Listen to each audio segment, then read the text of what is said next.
의미에 대해서 들레즈가 얘기하는 의미라고 하는 게 뭔가에 대한 얘기부터 일단 먼저 하는 게 좋겠습니다. 사실 이렇게 의미라고 하는 것은 뭐 통상적으로 얘기하는 거랑 들레즈가 얘기하는 게 약간 좀 다릅니다. 이 명제 그 이론에 따라서 강조하는 바는 다른데 들레즈는 이제 통상적으로 얘기하는 것을 이렇게 명제의 세 차원으로 이제 분류를 합니다. 그래서 그 명제가 가지고 있는 다운표쳐서 의미라고 부르는 것들을 규정하는 것이라고 할 수 있는 건데, 하나는 지시. 그래서 뭐 프로젝터, 마우스, 그 뭐 누구 이렇게 사람 이런 식으로 얘기하는 그게 이제 그 지시적인 방식으로 이제 그 의미를 정의하는 방식이죠. 분명히 그런 게 있죠. 그래서 명제를 대상과 연결해 주는 그런 거고, 이런 그 지시의 경우에는 기호의 의미, 다운표쳐서 의미, 기호의 의미를 개별적 대상성에 귀속시키지요. 그 다음에 또 하나는 이제 표명, 그 마니파스타시옹이라고 하는데, 매니피스테이션 영어로 쓰는 의미랑은 조금 뉘앙스는 다르지만 어쨌든 그 매니피스테이션입니다. 표명하는 거, 자신의 의지를 표명하거나 신념을 표명하거나 뭐 이런 거, 의도를 표명하거나 의지, 의도, 신념 이런 걸 드러내는 게 이제 표명입니다. 나는 고양이가 좋아. 뭐 이런 거, 뭐 이런 게 이제 그 표명이지요. 그래서 명제를 주체화, 이건 여기서 중요한 건 나죠. 그래서 이렇게 주체화 연결을 합니다. 나랑 나의 상태 혹은 이런 것과 결부되어 있는 거죠. 그런 점에서 이 지시가 기호를 이렇게 대상성에 귀속시켰다면, 이 개체에 귀속시킨다면은, 개별 대상에 귀속시켰다면은, 이 표명이라고 하는 건 주체적인 인칭성에 귀속시킵니다. 그 다음에 이제 세 번째로는 그 시니피카시옹이라고 하는, 시니피케이션이라고 영어의 그거죠.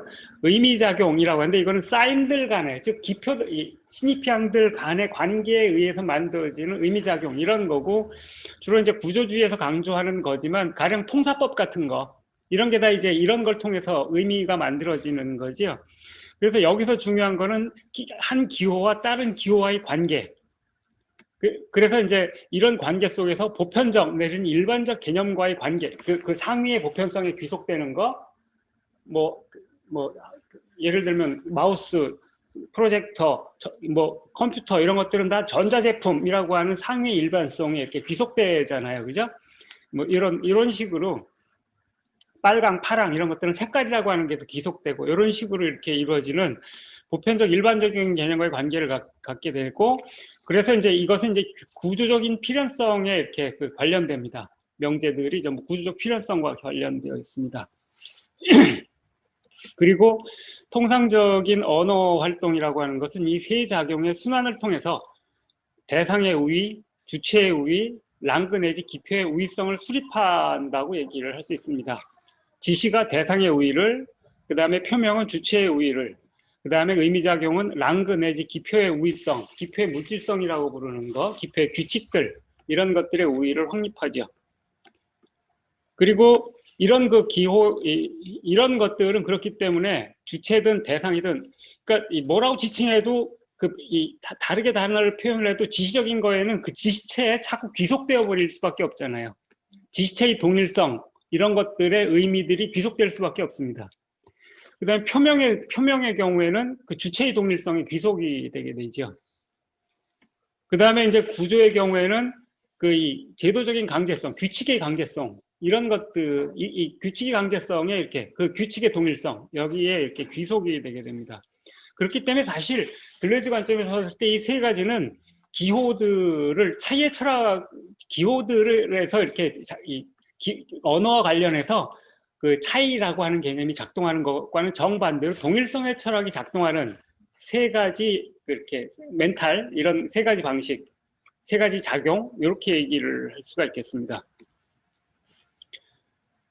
그래서 이 보편성의 기표의 보편성 하에 그 차이나 있는 차이 혹은 주체의 기호의 주체에 귀속시키고 대상의 물질성에 묶이는 개별성, 보편성, 짝이죠. 이런 거 나라에서 개별적 기호를 사용하게 되는데, 그렇기 때문에 이제 이런 방식으로 의미를 다루는 것은 동일성의 철학, 동일성의 사유라고 하는 것을 벗어날 수 없다는 겁니다.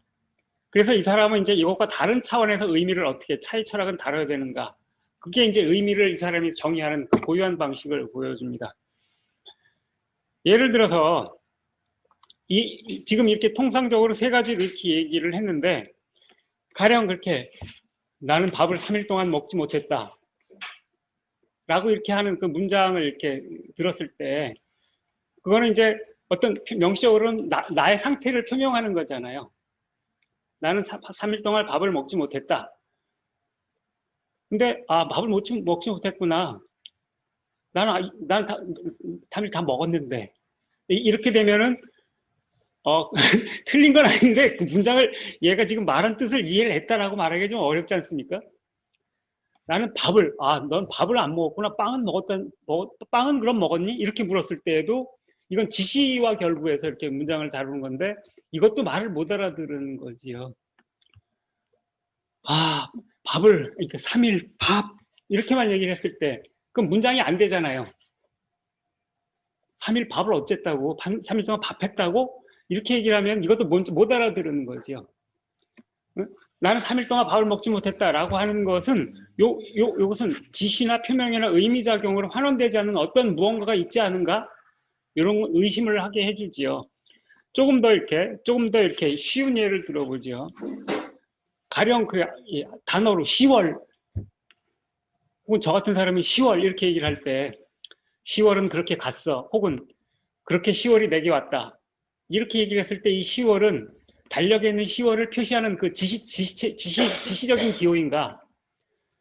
뭐 이러면 이제 이것도 이제 말을 못 알아듣게 됩니다. 노무현은 바보다. 혹은 노무현 이런 말을 했을 때 노무현은 바보라는 어떤 제 판단을 표명하고 있는 거죠. 노무현은 바보라고 생각하는구나. 그래 나도 그렇게 생각해. 이렇게 하면은 이것도 문장을 못 알아들은 거지요. 그는 지금 한국의 검찰총장이다. 이런 것도 마찬가지입니다. 맞는 말이지.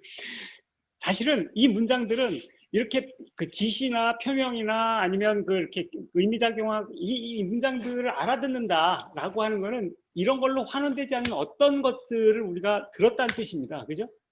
그거를 알아듣지 못했으면 문장을 들었어도 들은 게 아닙니다. 그걸 알아듣는다면은 문장이 아니고 10월 이란 단어 하나로도 충분하고 노무현 이란 단어 하나로도 충분하고 검찰총장 이래도 지금 다 알아듣잖아요.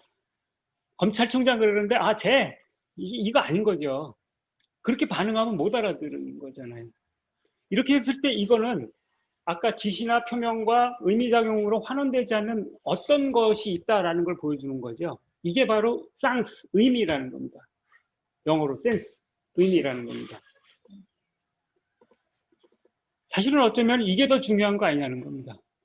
그렇다 그러면은 이 지시나 표명이나 그 의미작용으로 이렇게 설명되지 않은 이 의미를 어떻게 다룰 수 있을까?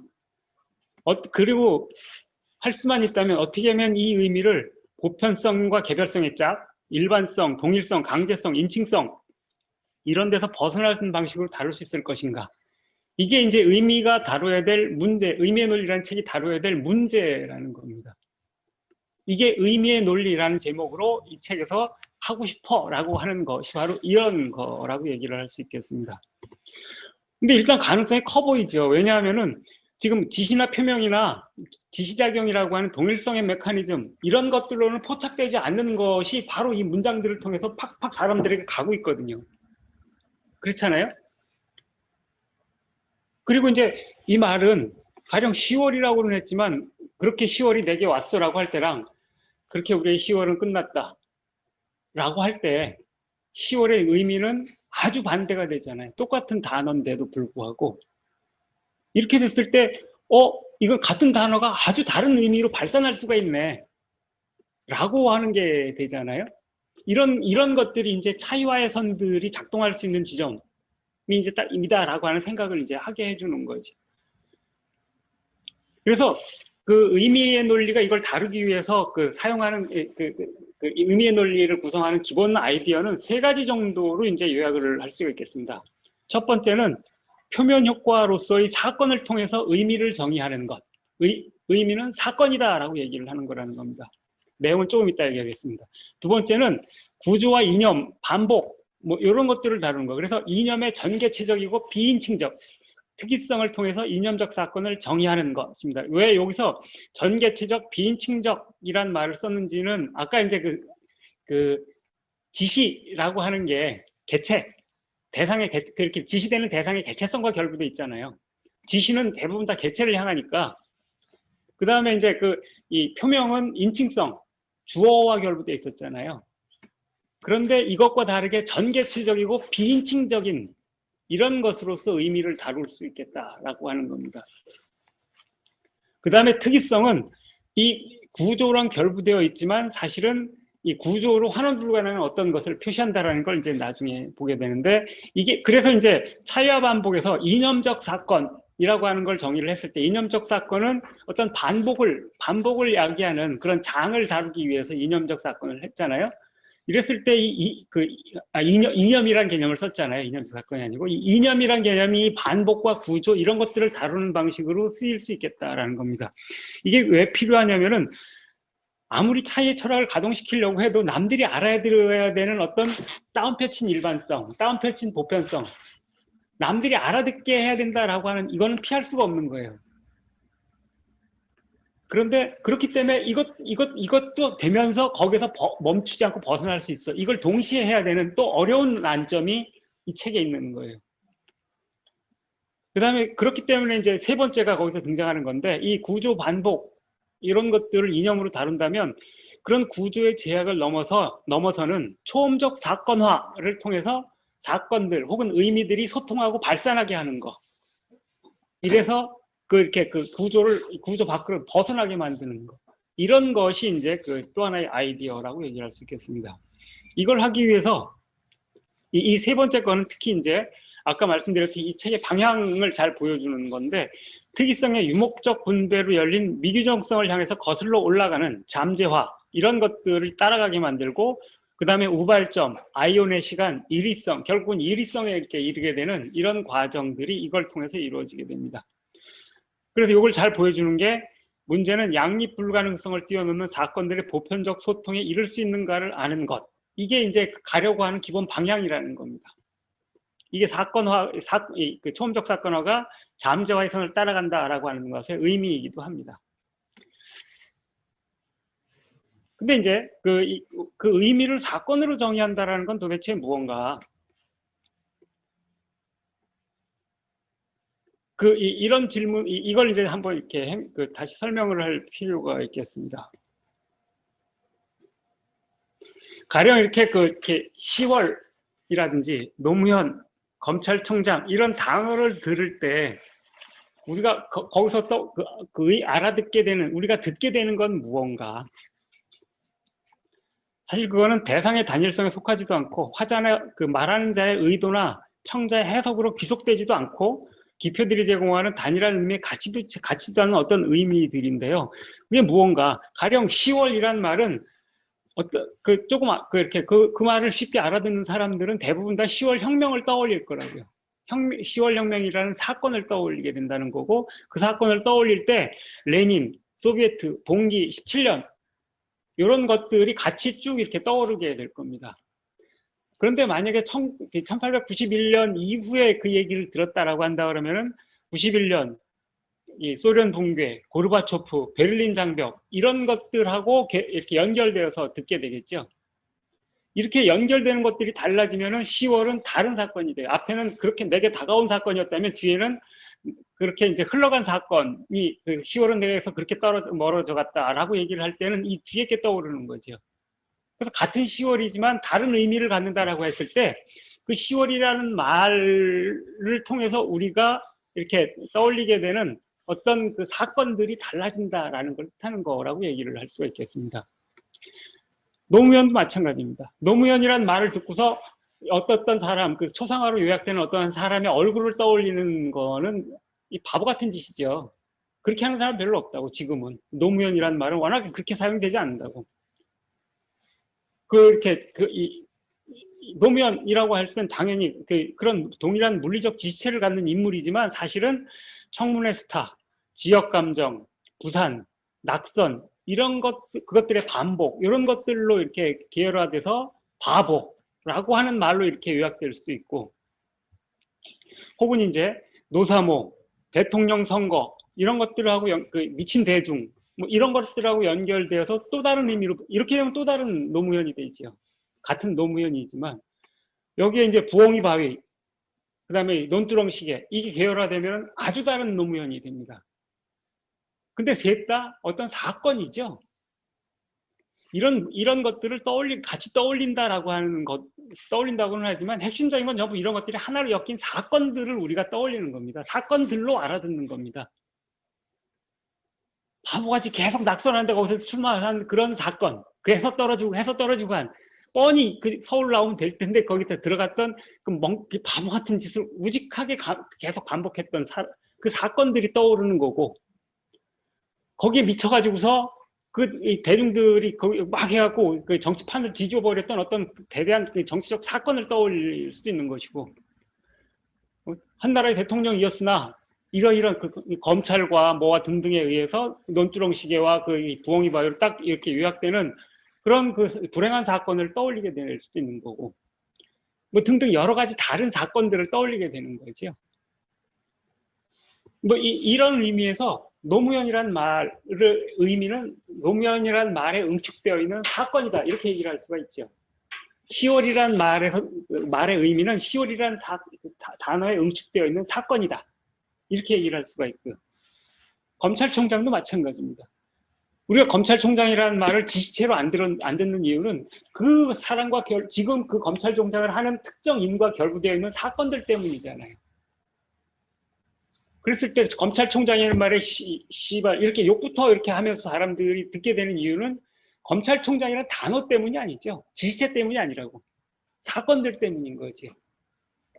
그래서 결국은 어떤 것의 의미를 안다라고 하는 것은 그와 결부된 사건들을 안다라는 것이란 뜻입니다. 이게 이제 의미란 사건이다, 이렇게 정의를 하는 이유입니다.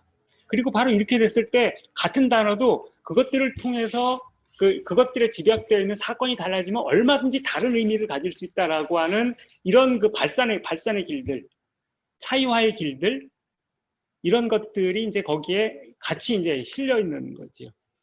아주 그런 점에서 이렇게 탁월하고 정말로 이렇게 멋진 그 정의라고 얘기를 할 수가 있겠습니다.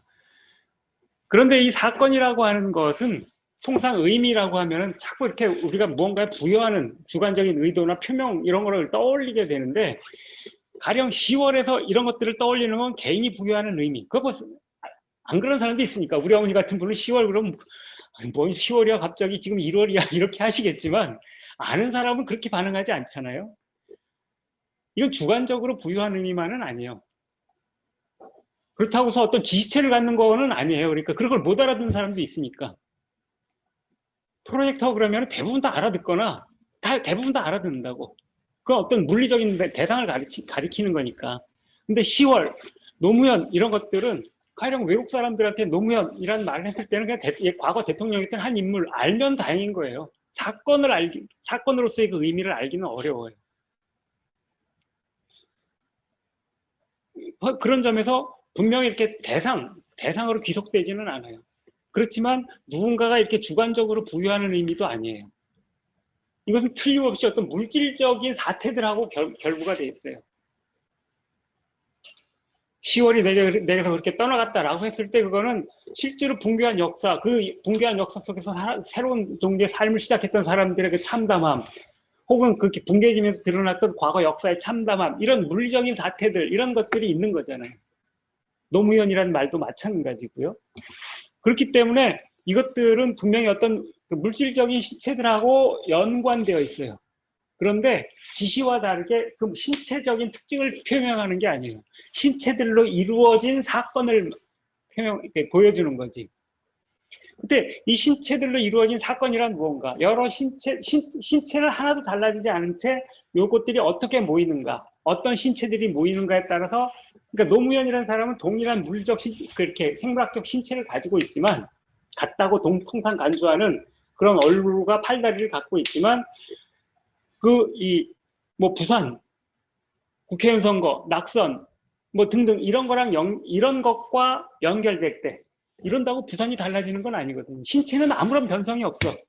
그런데 이게 이렇게 계열화할 때, 하나로 엮일 때, 혹은 노사모, 대통령 선거랑 이렇게 계열화될 때 다른 노무현이 된다는 거예요. 다른 사건이. 그래서 신체적인 것, 커퍼리얼한 것들하고 관계는 있지만 커퍼리얼한 것들의 표면에서 발생하는 효과지 커퍼리얼 자체와 관련된 건 아니라는 거예요. 그래서 지시와는 결국 관계가 없고 주체랑도 관련이 없어. 신체적인 것들의 표면에서 발생한 표면 효과 같은 거라는 거예요. 그래서 사건은 표면 효과, 이렇게 얘기를 하는 건 이런 뜻이에요. 그렇기 때문에 물리적인 것 없이 그냥 이렇게 막 할 수 있는 건 아니에요. 그거는 이제 혼자 상상이 있죠, 상상. 상상한 사건하고 우리가 아는 사건들하고 다른 거는, 상상한 사건은 물리적인 신체성을 갖지 않는 건데 얘들은 물리적 신체성을 갖는 거예요. 상상한 사건이 리얼리티를 가지려면은 사람들이 그 상상한 사건을 딱 들으면서, 사건에 관한 얘기를 들으면서 어떤 물리적 신체들을 떠올릴 수 있어야 돼요. 없어도 만들어서 떠올릴 수 있어야 돼요. 그게 적절하게 계열화되면은 이제 끄덕이게 되는 거고, 아니면 됐어, 뭐 재미없어, 뻥이잖아, 이렇게 되는 거죠. 의미화하는데 실패한 거죠. 그래서 이제 어떤 어떤 것들을 의미화한다, 미장센스라고 할 수 있을, 미장상스라고 했을 텐데, 그런 것들은 관련된 항들의 최소치를 하나로 계열화해 주는 것, 시리즈로 만들어 주는 것. 그래서 미장세리라고 그래요, 불어로. 미장센이 이제 장면화잖아요. 미는 이렇게 메트르 동사의 3인칭인데, 앙은 인투 비슷한 거예요. 그래서 장면화, 그 다음에 세리화, 시리즈화, 이런 의미, 이런 식으로 쓰는 말인데요. 그래서 이런 사실들, 커퍼리얼한 것들의 시리즈를 만들면서 발생하는 표면 효과가 바로 사건이다 라고 얘기를 할 수 있는 거고, 이렇게 해서 시리즈로 엮이는 점들이 특이점이라고 부르는 거예요. 왜 특이점인가? 이 특이점이라고 부르는 건 여기 필수적인 점들만을 말하는 거예요. 가령 이렇게 노무현이라고 하는 것들이 사건을 뜻하는 말로 들을 때 거기엔 부인이 꼭 들어갈 필요가 없고, 부인이 들어간다고 해서 달라지지도 않아요. 빠져도 상관이 없고, 이런 건 특이점이 아닌 거예요. 그 사건과 결부에서는.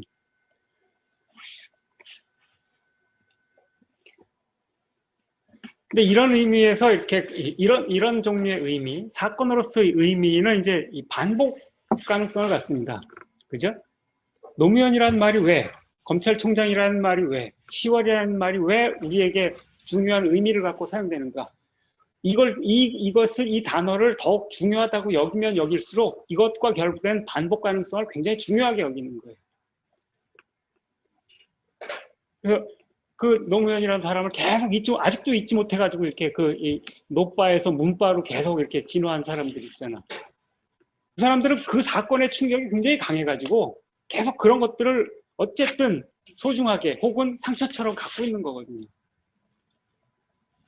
그리고 그런 것 속에서 다시 그 노무현의 친구에서 다시 노무현을 보고 싶은 거고, 노무현으로 명명됐던 자기가 기대했던 그 사건들이 그 인물을 통해서 다시 반복되기를 기대하는 거예요. 그래서 지금 노무현이 아닌 노무현의 친구에 대해서 계속 이 사람들은 강력한 지지를 보내고, 별 욕을 다 해도 그래도 나는 좋아라고 이렇게 가게 되는 거잖아요. 10월도 마찬가지일 거라고요. 정말 거기에 미쳐 홀렸다 그러면은 무너졌다라는 사실에 그래도 이렇게 갈 수 있을 거예요. 혹은 거꾸로 미쳐 있었기 때문에 그 붕괴라는 것들이 정말 견딜 수 없는 허무가 될 수도 있었을 거라고요. 왜 그렇게 되는가? 왜 거기에 미쳤을 때 미쳐서 홀리는가? 반복 가능성 때문에 그런 거잖아요. 10월이라는 말에 미쳐서 10월이 내게 그렇게 왔어 라고 이렇게 얘기를 하는 사람은 계속 그걸 반복하려고 뭔가를 계속 시도하는 사람들이 되게 십상이에요.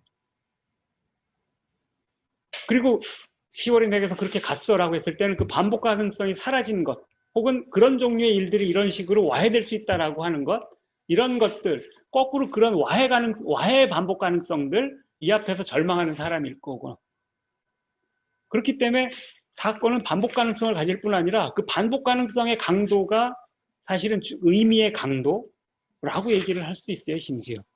그래서 반복이 굉장히 중요합니다. 이 반복 가능성이 없으면 우리들은 기억에 담아두지 않습니다.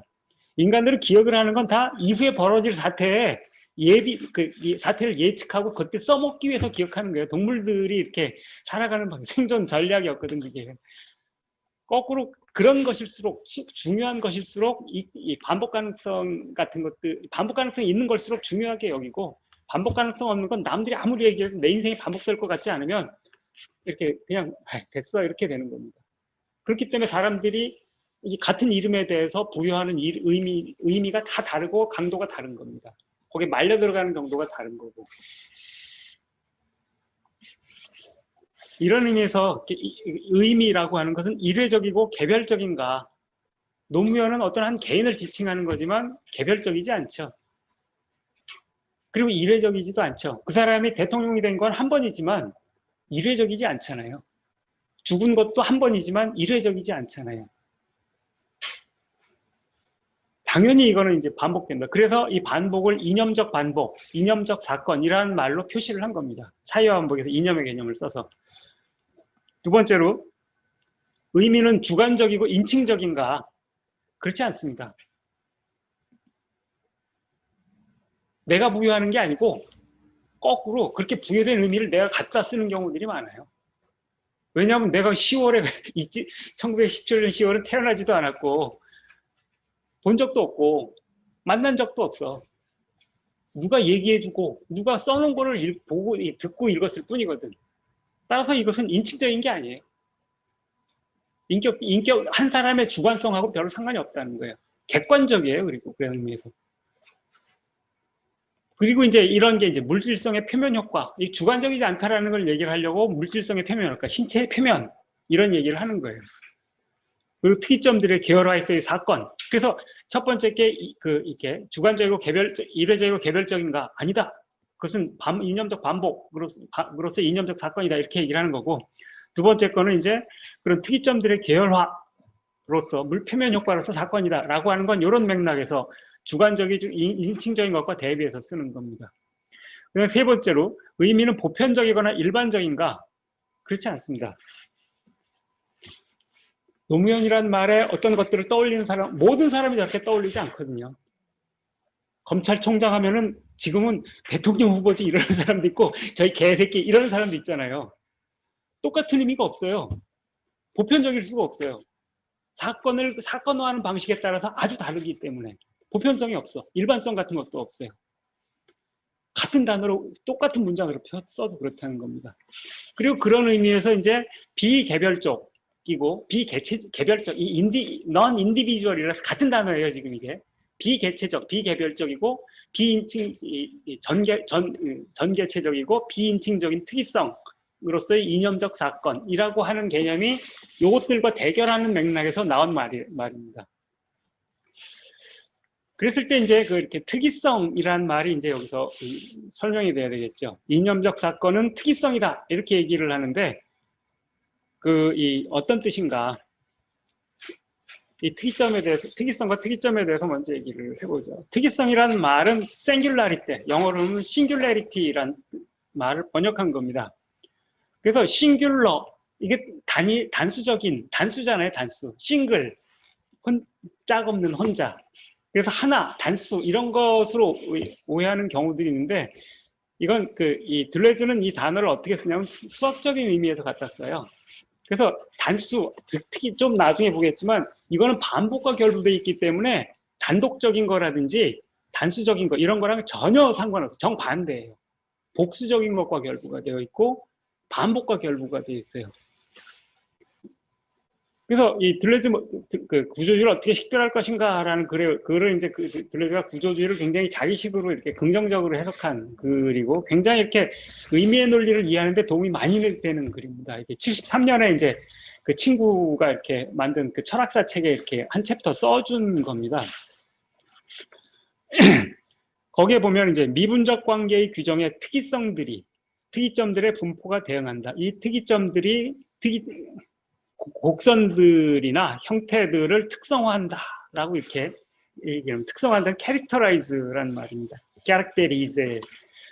가령 세 개의 특이점을 가진 삼각형이라고 얘기를 했는데 이 말에서 얼른 알아들을 수 있는 거는 삼각형은 꼭지점 세 개에 의해서 딱 만들어집니다.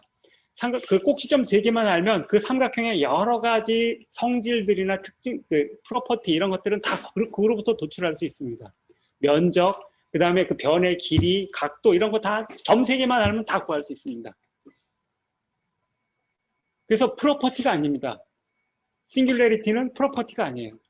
프로퍼티는 가령 저는 이렇게 눈은 제 프로퍼티를 나열하려면 무한히 나열할 수 있어요. 눈은 둘이고 손가락은 10개고, 응? 그 다음에 이제 다리는 2개고, 코는 하나고, 이런 것부터 해서 이게 다 프로퍼티인데 프로퍼티는 아무리 나열을 해도 저와 여러분들을 구별해 주지 못해요. 구별되는 게 가끔 있을 수는 있지. 그런데 프로퍼티로는 무언가를 다른 것과 구별해 주기 힘들어요. 특이성은 저를 특이하게 해주는 어떤 거예요. 싱귤러하게 해준다는 건 그 뜻이에요. 남들과 다르게 하게 해준다. 그래서 단수란 뜻이 아니고 남다르게 해주는 거, 평범하지 않은 거. 그래서 싱귤러하다라는 말은 오더너리한 거에 반대말이에요. 오디너리. 정상적이고 통상적이고 평범한 거. 특이한 건 평범한 것이 아닌 거고 비정상적인 거고 통상적이지 않은 거 이런 겁니다. 그리고 이렇게 이런 특이성들의 분포 이게 이제 특이점들의 분포 이게 특이성을 정의한다 이렇게 얘기를 할 수 있습니다. 그리고 이 세 개의 특이점을 갖는 삼각형은 굉장히 많습니다. 이게 합동의 삼각형 위치는 달라도 똑같은 삼각형을 얼마든지 많이 가질 수 있는데 그건 다 똑같은 특이성을 갖는다라고 말을 할 수가 있거든요. 이렇기 때문에 단수가 아니라는 겁니다. 반복 가능한 거기 때문에. 수학에서 특이점이라고 하는 건 미분 불가능한 점이에요. 그래서 이 미분 불가능한 점은 뭐 지금 필기를 할 수가 없어서 그냥 이렇게 말로 다 해야 되는 수밖에 없는데 가령 이렇게 첨점이 있죠. 곡선이 이렇게 가다 뚝 끊어지고 이렇게 하는 삼각형의 그 꼭지점 같은 데가 첨점이잖아요. 그런 게 특이점이고 그 다음에 곡선이 가다 뚝 끊어지고 아래에서 뚝 이어지거나 이런 거 가다가 뚝 이렇게 끊어진 점 이런 데가 다 특이점이에요. 가령 그렇게 물의 온도를 물 끓일 때 물의 상태 변화를 보면 쭉 가다가 툭 비약해서 액체로 갔다가 또 비약해서 기체로 가고 이러잖아요. 끊어지는 점 이런 점들이 특이점이에요. 근데 왜 이런 점은 미분 불가능한 점이라고 그러는데 미분 가능하다라고 하는 거는 수학적으로 어떻게 정의를 하냐면 한 점에서 그 곡선이 연속이고 그거의 좌미분계수와 우미분계수가 일치할 때 미분 가능하다 이렇게 얘기를 해요. 즉 예를 들면 이런 곡선이 있다. 이게 곡선이다 그랬을 때 요거를 접선의 기울기가 미분계수잖아요. 그죠? 요렇게 해서 요거 하나밖에 없는 거. 왜 아까 이 삼각형의 꼭지점 이렇게 뾰족한 점은 왜 특이점이라는 미분계수가 많거든요. 여기서부터 이것도 다 접선이거든요. 접선이 무지 많아요. 무지 많아서 하나로 정의되지 않기 때문에 특이점인 거예요. 끝점도 마찬가지예요. 이거 다 접선이거든요. 그래서 하나가 좌미분계수와 우미분계수가 일치한다는 건 이렇게 계산하나 이렇게 계산하는 게 하나일 때만 그렇다는 뜻인데 첨점에서는 이렇게 두 개가 돼요. 근데 사실은 그 사이에 있는 모든 게 다 접선이기 때문에 미분계수는 무한히 많은 거예요. 수학에서는 어떤 것들이 이렇게 상이한 것들이 많을 때 이것을 없다라고 정의를 해요. 있다라고 하는 것은 어떤 것들이 무모순일 때 미분계수가 1이다와 마이너스 1이다. 이거는 모순이잖아. 이런 건 없다라고 얘기를 하는 거예요. 그래서 특이점은 사실은 잘 따져보면은 너무 많아서 없다라고 말을 한다는 뜻이에요. 그게 나중에 조금 아까 지난번에 이렇게 차이완복의 용어를 갖고 다시 설명을 하면은 미분계수라고 하는 건 그 점에서의 접선의 어떤 상태, 그 속도의 점이 움직이는 속도의 상태라든지 이런 상태를 표시하는 건데 그게 한 값으로 정해진다는 뜻인데 미분 불가능하다라는 건 여러 값을 갖는다. 그래서 여러 규정 가능성을 갖기 때문에 없다. 미규정적이다. 그래서 많은 규정 가능성을 갖는 미규정성이라고 하는 게 특이점의 특징이에요. 규정성을 갖지 않아요. 그래서 이거 굉장히 중요합니다. 그 다음에 이제 이렇게 이 통상적인 점, 이건 미분계수를 하나씩 갖는 정상적인 점들입니다. 그런 점에서 오디너리 포인트하고 싱귤러 포인트는 구별됩니다. 그 다음에 이거 말고 이제 리마커블 포인트, 뽀행 흐마까블이라고 이렇게 부르는 하는데, 리마커블 포인트라는 개념도 쓰는데, 리마커블 포인트는 가령 극대점, 극소점, 변곡점 이런 거 있죠. 이 극대점, 극소점 이런 거는 예를 들면 이렇게 포물선 이렇게 올라간 거에서 제일 꼭대기에 있는 점, 이게 극대점이잖아요. 극대점은 미분계수가 0인 점이에요. 극소점도 마찬가지로 0인 점이고. 이거는 특이점이 아니에요. 연속이고 미분계수가 하나 있기 때문에. 그런데 그 극대점, 극소점, 변곡점을 알면은 그 곡선을 정확하게 그릴 수 있어요. 그 변곡점은 2차 미분계수가 0인데요. 미분계수가 증가하다가 감소해서 감소하다가 증가하는 그 지점, 0이 되는 지점들이 있거든요. 그게 변곡점이거든요. 여기도 연속이어서 특이점은 아닌데 이 점을 알면 그 곡선은 여기가 극대, 극소, 변곡점이니까 이렇게 그리면 3차 함수 그림이 이렇게 되겠네. 이렇게 그릴 수 있거든요. 이걸 리마커블 포인트라고 해요. 점 3개를 가지고 사용을 하는데 가장 중요한 건 특이점이에요. 여기서 중요한 거는. 수학적으로는 이런데 이게 물리적으로도 정의가 돼요. 물리학에서 특이점이라는 말을 쓰는데 가장 흔히 쓰는 건 블랙홀이 특이점이다 이런 말을 해요. 그래서 이제 블랙홀을 이제 특이점으로 계속 다루면서 수학적으로 정리해서 이제 호킹이나 이런 사람들이 블랙홀 이론 이런 것들을 발전시킨 건데, 근데 거기는 미분 불가능한 점이에요. 중심에서 무슨 일이 일어나는지 알 수가 없거든요. 그런데 그것만 그런 게 아니고 가령 그 목욕탕 욕조에 있는 이렇게 구멍 있잖아요. 물 빼면 쭉 빠져나가는데 거기 와류의 중심이거든요. 거기가 소용돌이의 중심이나 그 물 빠져나가는데 거기가 이 유체의 흐름에서 특이점이에요. 그래서 그 점도 이렇게 그 점에서 상태는 서술할 수가 없어요. 인근에 있는 것들 특징들로 이렇게 서술을 할 수밖에 없어요. 수학적으로 미분 불가능해서. 그 다음에 이제 저기압, 고기압 이런 거 이렇게 기상도 나올 때 그 기압의 중심들 있잖아요. 태풍의 눈 이런 거. 이런데 전부 다 이런 게 특이점이에요. 그리고 중력의 중심, 지구 중심 이렇게 딱 질점이라고 보통 이렇게 부르는데 그런 것도 다 특이점이고요. 그 다음에 자기력의 중심, 책받침 밑에다가 자석 놓고 하는 건 누구나 한 번씩 해봤잖아요. 자석이 있는 점, 그게 바로 특이점이에요. 그래서 이 특이점들은 어떤 힘이 방사되는 점이죠. 자석이 있는 점. 반대로 쇳가루들을 끌어들이는 점이라고 말을 할 수도 있어요. 와류도 마찬가지죠. 물을 끌어들이는 점. 그래서 끌어들이는 힘이 방사되는 점이라고 말을 바꿔서 표현할 수가 있죠. 근데 이제 생각을 해보시면은 욕조에 이제 구멍이 하나 있을 때 하고 욕조에 물 빠지는 데가 둘 있다라고 했을 때 둘을 동시에 뺐을 때 하고 하나 있을 때 하고 하나만 뺐을 때 하고 물의 흐름이 완전히 달라지겠죠.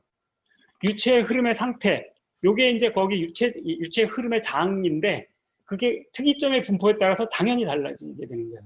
요게 이렇게 가까이 있을 때랑 멀 때랑도 또 달라요. 그죠? 자기장도 마찬가지예요. 책받침 위에 이 책받침 밑에 자석이 하나 있을 때랑 2개 있을 때랑 쇳가루의 모양은 완전히 달라지죠. 3개 있을 땐 또 달라지고 이게 분포를 이렇게 가까이 있을 때랑 멀 때랑도 또 달라집니다. 이런 게 그래서 특이점의 분포가 이런 것들을 결정을 하는 겁니다.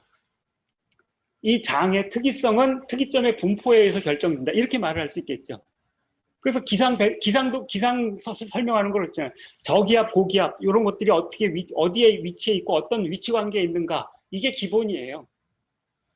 거기에서 고기압과 저기압의 그렇게 위치 관계, 그 다음에 강도의 차이 이런 거에 따라서 바람의 속도라든지 그 다음에 이제 거기에 이 습도라든지 이런 게 끼어들면 이제 비가 올지 안 올지 장마전선인지 아닌지 등등 이런 것들이 그거에 의해서 서술되잖아요. 그래서 기상의 어느 날씨의 기상의 특이성이라고 하는 것은 그 기압의 중심인 특이점들의 분포에서 결정된다. 이렇게 얘기를 할 수가 있어요. 그런데 이것은 반복 가능하죠. 장마, 비 오는 날, 맑은 날, 이 기압의 분포들 어떤 분포가 오면은 날이 맑아. 이거는 겨울이든 봄이든 마찬가지일 수 있죠. 반복 가능한 거예요. 자기장도 마찬가지예요. 책받침 밑에 놓거나 아니면 여기서 하다가 저 딴 데 가서 해도 다 반복되잖아요. 이런 점에서 반복 가능성을 가져요. 그 다음에 화학에서 특이점은 한 그 분자가 다른 분자와 이렇게 결합될 때, 가령 산소는 그 수소랑 이렇게 결합될 때 수소 2개랑 산소 하나가 결합되잖아요. 수소 3개나 4개는 가서 안 붙는다고. 왜 그런가? 그 최외곽에 있는 전자 개수 때문에 그렇잖아요. 그 특이점, 이런 게 결합의 구조를 이렇게 결정을 해요. 이런 게 이제 그 화학에서의 특이점이에요. 그리고 이거는 당연히 반복돼요. 아무리 산소를 갖다 많이 넣어도 수소하고 3개가 붙는 일은 잘 없다고. 물론 이제 과산화수소 뭐 이런 것도 있긴 있죠. 굉장히 불안정해서 이런 건 금방 이렇게 깨지는데, 어쨌든 이제 그것도 다 이런 것 속에서 발생하는 일들이죠. 그 다음에 화학에서도 생화학에서도 이제 그런데, 생화학에서는 효소들은 아무하거나 결합하지 않거든요. 효소 특이성이라는 거에 따라서 그거에 따라 결합해요. 그리고 효소 특이성이 면역세포가 밖에서 들어온 건지 내 신체 일부인지를 구별하는 표지로 삼는 거예요. 그 효소 특이성이 딱 이거 안 맞는다 그러면 가서 공격을 하고, 맞으면 내 신체니까 공격 안 하고, 이걸로 구별을 해요. 그 다음에 이제 이 유전자에서 아데닌 같은 경우, 아데닌은 티민하고 혹은 이제 RNA에서는 그 우라실하고만 결합하지 시토신이나 구아닌은 결합하지 않아요. 그 특이성 구조가, 효소 특이성이 달라서 그래요. 아데닌은 이게 구아닌은 시토신하고만 결합하고, 요게 이제 그래서 이 DNA가 복사될 수 있는 이유가 되는 거죠. 그리고 이제 면역 반응도 마찬가지고요. 그래서 사실 이렇게 이 면역계는 사실 우리 신체에는 여러 개가 있어요. 우리는 그냥 면역세포가 반응하는 거, 백혈구라든지 뭐 이런 것들, 이런 것들이 반응하는 것만을 면역계라고 떠올리는데, 일단 피부도 면역계고요. 그 다음에 우리 입 안에 입이나 신체가 이렇게 밀려 들어간 부분들마다 점액들이 있잖아요. 코 속이나 이런데, 여기에도 면역세포들, 여기 있는 세균들이 면역 기능을 해요. 이런 것도 면역계인데, 동물들의 경우에, 식물은 없는데 동물들에게는 특이적 면역 반응이라는 게 있는데, 외부에서 들어온 것들에 대해서 이제 외부다 간주되면 가서 이렇게 먹어치우거나 하는 이런 종류의 면역계가 있어요. B세포, T세포가 주로 이렇게 움직이고, 흉선에서 주로 만들어지고, 그 다음에 뭐 시토카인이 뭐 이런 그 효소들에 의해서 촉매에서 이렇게 활성화되고 이렇게 하는데, 지금 코로나 이렇게 백신 만들고 이러는 게 다 항원들에 대해서 이제 항체들을 만들어서 그 항체들에 반응하는 최소 항원 같은 것들을 만드는 거죠. 그래서 미리 딱 넣어서 미리 이제 특이적인 표지를 알아보고서 공격하게 만드는, 이런 게 이제 면역 백신이죠. 근데 사실 이 면역계가 그런 점에서 보면 자아라고 부르는 것에 경계를 구성을 하는 셈이에요. 자아라는 것 안에, 나 안에 속하는 건 공격 안 하고 밖에서 오는 건 공격하니까. 근데 이거는 전개체적일 뿐만 아니라 비인칭적이고 굉장히 경우에 따라 달라져요. 가령 예를 들면은 에이즈 같은 경우는 이거 공격을 아무것도 안 하는 거예요. 어떤 놈이 들어와도 공격 안 하는 거예요. 그래서 면역 결핍이 되어버리는 거죠. 그 반대는 루푸스병이에요. 루푸스병은 자기 신체를 분자적인 수준에서 적으로 간주해서 공격을 해요. 외부라고 간주해서 공격을 해요. 근데 그 사이에 수많은 면역 질환들이 있어요. 리머티즘이라든지 그 기관들마다 지금은 다 면역 질환이 있다고 얘기를 하는데, 사람들마다 부분적으로는 다 있는 거예요.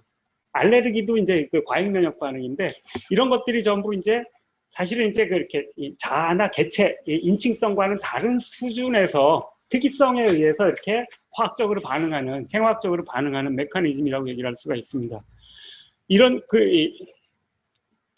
근데 이제 여기서 이제 이 특이점이라고 얘기를 했을 때, 이 특이점이 그러니까 특이성은 다른 거예요. 특이점의 분포가 특이성을 구성을 하는 거예요. 그런데 이렇게 특이성을 갖는다고 하더라도 가령 이렇게 만들어진 게 요 비슷한 다른 것들하고 다시 결합돼서 어떤 특이성을 구성하면 이거는 특이점이 되는 거예요. 이해하시겠죠, 그거는? 예를 들면 산소나 질소나 인이나 뭐 이런 탄소나 전부 다 어떤 이렇게 분자적인 특이성을 갖거든요. 그러니까 다른 원소로서 분류된 건데 얘들이 결합된 화합물들, 물이라든지 뭐 아데닌도 마찬가지예요. 그 화합물이거든요. 고분자 화합물인데 이런 것도 그 자체 하나의 그 특이성을 갖는 화학적인 분자인데 이게 다른 거랑 결합되면은 이제 그 아미노산을 구성하는 그렇게 이 RNA가 가서 아미노산을 구성하는 데 사용되는 그런 그 요인이 돼요. 그런데 이때 아데닌이 그 이렇게 다른 거 우라실이나 시토신이나 이런 이웃 관계가 어떻게 되는가에 따라서 다른 아미노산을 이렇게 찾아내요. 만들어내요. 불러다가 다른 단백질을 만들어요. 그래서 이것도 이웃 관계 특이점의 중요한 특징은 아데닌이 무엇든 간에 이거보다 더 중요한 건 아데닌이 어떤 놈들과 옆에 붙어 있는가라는 거예요. 그래서 아데닌이 이제 A라고 표시를 하는데 G가 이 구아닌이고 아데닌, 구아닌 이렇게 세 가지 이 코돈이라 그러는데 이 세 개 단위로 결합돼서 아미노산을 모으러 다니는데 이렇게 세 개가 붙으면 리신이 되고 그 다음에 그 아데닌, 구아닌, 시토신이 붙으면 세린, 아데닌, 구아닌 이렇게 붙으면 아르기닌, 아데닌, 우라실, 구아닌 붙으면 메티오닌, 아데닌, 시토신 이렇게 되면 아스파라긴. 같은 아데닌이 이웃 관계에 따라서 이렇게 달라져요. 이런 게 이제 미분적 관계라고 부르는 게 이웃 관계라고 그때 얘기했잖아요. 어떤 점에 가장 가까이 있는, 무한히 가까이 있는 어떤 점과 그 점을 연결한 직선. 이게 접선이라고 그랬잖아요. 그 접선의 길이가 미분계수고. 그래서 미분 관계는 이웃 관계라고 확장해서 얘기를 할 수가 있어요. 여기서 이제 이 미분 관계, 아데닌은 그 이웃 관계에 따라서 이렇게 아예 다른 게 되는데, 메티오닌하고 세린하고 아르기닌은 굉장히 그 아미노산으로서는 다른 아미노산이고, 이게 결합돼서 만들어지는 중합체들은 아주 다른 단백질을 구성을 해요. 그렇기 때문에 이런 경우에 아데닌은 이렇게 특이점으로서 아데닌은 미분 불가능한 점이라는 게 미규정적이라는 거예요, 그 자체가. 그런데 옆에 오는 것들에 따라서 다른 규정 가능성을 갖는 미규정성을 갖는 거예요. 이것도 이해하실 수 있죠. 아미노산도 마찬가지예요. 같은 세린으로 된 거지만 이 같은 세린이 보통 단백질을 만들 때는 이제 같은 아미노산들의 중합체, 그 폴리머를 만들거든요. 근데 이게 어떤 식으로 배열되면서 어떤 결합을 하는가, 산소 결합을 한 그런 것들에 의해서 이렇게 접히는 방식들이 달라지는데 그럼 아예 다른 단백질이 돼요. 그래서 아미노산은 20개밖에 안 되는데 단백질은 굉장히 많은 건데 같은 아미노산이 이렇게 다른 단백질을 구성하게 되는 것, 특이점이 되는 거예요, 이때는.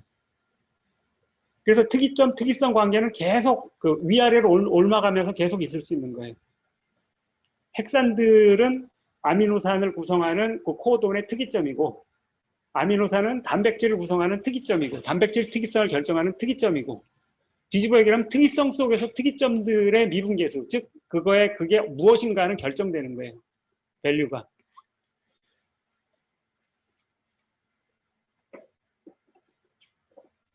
그리고 그래서 이제 특이성이라는 개념이 그래서 아까 그 잠재성에서 얘기하는 미부정성, 규정 가능성, 규정성이라는 개념하고 이렇게 연결되는 거, 이런 것이 이렇게 볼 수 있기 때문에 특이성은 특이점들의 분포고 특이점들이 어떻게 계열화되는가에 따라서 다른 특이성이 형성된다라고 하는 것들을 이해하는 게 굉장히 중요합니다.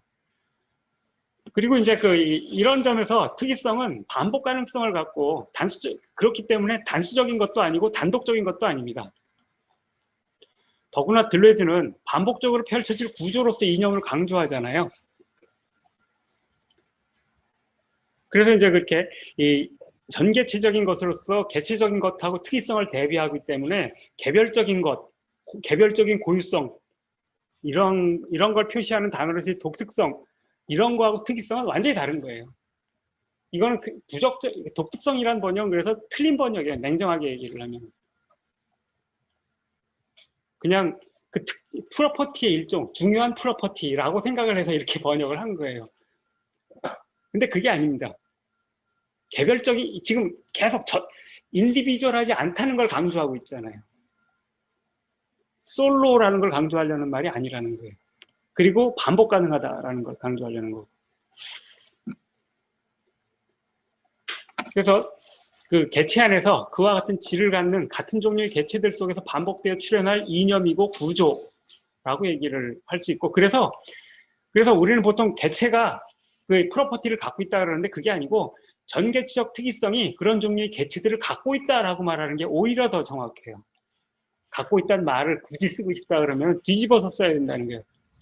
네, 어떤 개체가 특이성을 갖고 있는 게 아니고 특이성이 그 개체들을 갖고 있다, 거느리고 있다, 이렇게 말을 해야지 차라리 맞다는 겁니다. 그래서 둘레즈 말인데 특이성은 본질적으로 전개체적이고 비인칭적이며 비개념적이다. 비개념적인 건 보편성에 반하는 겁니다. 일반적이지 않다라는 뜻입니다. 그것은 중성적이다라고 했는데, 중성적은 어떤 거냐 그러면은 이렇게 이 블랑쇼에서 따다 쓴 거긴 한데, 중성적이란 말은 좋고 나쁨 이런 것들이 없다라는 거예요. 좋아하고 싫어하는 게 없다라는 거예요. 그래서 이렇게 전투에 그 참여하는 병사들의 그 고통이라든지 아니면은 뭐 그들의 용기에 대한 뭐니 이런 거 없이 그냥 전투는 전투의 특이성이 있는 거라는 거예요. 그리고 사실 이건 그 특이성을 구성하러 특이점이 돼서 들어갈 때는 더구나 모든 균형성이 떨어지면서 미규정적인 채 들어가면서 새로운 규정성을 얻게 되기 때문에 더 그렇습니다. 그 노무현이라는 인물이 이렇게 이 노사모랑 계열화돼서, 노사모하고 대통령 선거랑 계열화될 때랑 부엉이바위랑 논두렁식이랑 계열화될 때 노무현이라는 인물의 색조라든지 이런 것들은 완전히 다르잖아요. 그 말은 노무현이라는 인물이 이런 경우로도 계열화될 수 있다라는 말은, 노무현이라는 인물은 그 미규정적 규정 가능성한 미규정성을 가질 뿐만 아니라 중성적이라는 거예요. 싫다 좋다도 없다. 거기에 따로 있는 게 아니에요. 사건은 그냥 발생하는 거기 때문에 싫다 좋다가 발생을 할 때는 좋은 방향으로 자꾸 계열화하도록 하려는 그런 의지들이 작동할 때 그래요. 그걸 이제 봉상스라고 그래요. 굿센스란 뜻이에요. 근데 불어에서 쌍스는 의미, 방향, 감각이란 뜻이 다 있거든요. 봉상스는 그래서 굿 디렉션이란 뜻이 돼요. 계열화는 굿 디렉션이야. 이 방향으로 계속 계열화해. 근데 그게 거꾸로 들레즈가 봤을 때는 다른 종류의 의미들의 발산 가능성, 소통 가능성, 이걸 제약하는 거예요. 그건 그거지 라고만 보게 만드는, 의미들을 고정시켜버리는 그런 메커니즘이 봉상스, 양식이라는 거예요. 그래서 이 사람은 양식에 반하는 방식으로 의미들을 이렇게 가동시키려고 하는 거고, 그래서 파라독스. 이 양식이 이제 그 그리스어로 얘기를 하면 통념에 해당되는 독사거든요. 근데 파라는 어게인스트란 뜻이죠. 이 옆에란 뜻도 있지만 패러슈트에서 이제 파라는 어게인스트잖아요. 슈트, 추락에 반대하는 이잖아요. 그래서 파라독스는 독사에 반대하는 이란 뜻이에요. 통념에 반하는 것. 그게 역설이에요. 그래서 역설은 통념적인 의미들을 무화시켜서 무의미화시켜버려요. 내가 하는 말은 다 거짓말이야 라는 말은 자기가 하는 말에 소급되면서 거짓말인지 참인지 결정할 수 없게 해버리잖아요. 미규정인 상태로 만들어버리잖아요. 이런 게 역설이거든요. 이런 게 이제 파라독스라고 보통 거짓말장의 역설이라고 부르는 거죠. 이런 거지요. 그리고 이런 게 그래서 중요하다. 이런 역설이 발생한다는 건 뭐냐면은 계속 이렇게 참과 거짓을 가리고 참으로 계열화하는 것들, 참을 발생시키는 계열화, 참으로 의미화하는 것만을 계속 하도록 좋다고 하게 만드는 거예요. 반하는 방향을 딱 열어주면서 왜 꼭 참이 좋은 거야? 라고 하면서 다른 사유 가능성을 연다는 거예요. 진리 하다가 진리가 쾅 부딪혀버려가지고 이렇게 진리 때문에 사람이 죽어버렸을 때 헐, 이런 게 이제 초음적 경험이 되는 거거든요. 이렇게 현기증이라는 영화, 이렇게 히치코크 영화 보면은 계속 그 진실을 탐정이 자기가 사랑하기까지 했던 어떤 여자의 죽음에 관련된 진실을 쭉 추적하다가 그 사람은 이제 어쨌든 죽어버렸는데 죽은 뒤에도 잊지 못하고 있다가 굉장히 닮은 여자를 만나서 사랑을 하게 됐는데 서로 잘 사는데 계속 그걸 이 사람이 무슨 관계가 있지 않을까 추궁을 하다 결국은 그 여자마저 죽게 만들어요. 진실을 알게 돼. 이 여자가 그 여자를 죽인 거예요. 그러나 이 사람은 자기가 좋아하는 여자를 2번 잃은 거에 지나지 않는 거거든요. 이렇게 해서 얻은 진실이란 도대체 무언가? 진리라는 게 꼭 이렇게까지 하면서 추구했어야 되는 건가? 진리는 정말 좋은 것인가? 이런 물음을 그 영화는 던지거든요. 이럴 때 이제 진리 하면서 가다가 쾅 부딪혀버리는 거. 이런 것도 파라독스예요. 들레즈가 봤을 때는. 그리고 이제 뭐 플라톤, 들레즈, 레닌, 아까 노무현 이런 고유명사들은 사실 이렇게 고유명사 얘기하면서 고유성을 강조하는 사람들이 있어요. 가라타니 고진 같은 사람도 고유명사 타령을 굉장히 이렇게 고유명 얘기를 굉장히 해요. 근데 사실은 고유명사는 여러분도 다 갖고 있고 누구나 다 갖고 있거든요. 고유명사 타령을 하는 사람들은 그 인칭성, 개별성, 개체성 그것들이 가지고 있는 환원 불가능한 것들을 소중히 여겨라 이런 거거든요. 그건 특이성을 사고하는 거하고는 전혀 다른 거예요. 그 수많은 고유명사들은 결국은 다 소멸해버려요. 이 순간에도 많이들 소멸해가고 있죠. 지하로.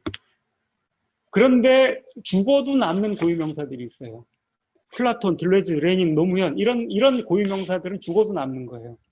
왜 남는가? 이게 오히려 해명돼야 될 중요한 문제인 거죠. 왜 남는가? 그 고유명사에 집약된 사건의 반복 가능성 때문에 그런 거예요.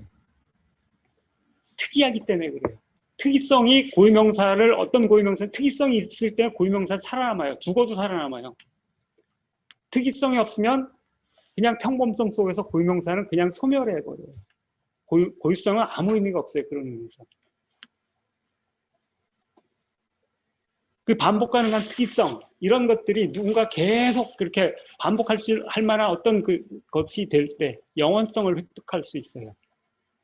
플라톤이라는 사람이 계속 되살아나는 거 나는 별로 안 좋아하지만 그걸 좋아하는 사람들이 있고 계속 그걸 반복해서 다시 플라톤의 사고를 해보려는 사람들이 있거든. 플라톤적인 문제를 던져보려는 사람들.